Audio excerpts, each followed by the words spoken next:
Five mindset para mabilis makaipon. Una is kapag kasweldo natin, unahin nating itabi ang ating ipon. Kasi hindi mag-grow ang pera natin kung sa simula pa lang wala tayong natatabing pera or savings. Wala tayong mai invest.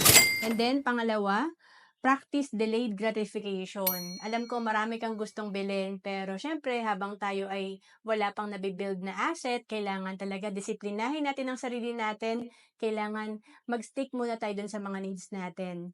And then pangatlo, huwag itaas ang lifestyle. Madalas kasi kapag tumaas ang income natin, tumataas din ang lifestyle natin. Kaya wala rin tayong naiipon. And then pang-apat, kalimutan ang bonus or 13th month. Alam mo ba na isang beses sa isang taon yan, pag hindi mo inisip na gastusin yan, malaking bagay din at makakapagsimula ka mag-ipon at mag-invest. Halimbawa, kung 18,000 per year ang natatabi mo, after 35 years, meron ka ng 5 million. Paano pa pag 30,000 per year? After 30 years, meron ka ng 5 million. And panglima, magplano at mag-budget. Halimbawa, gusto natin bumili ng magandang cellphone na 60,000 ang value.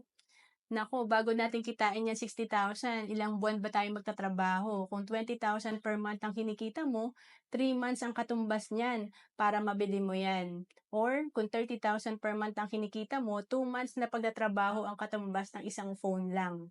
To know more about savings and investment, message mo lang ako sa FB, Roan Salis Capistrano.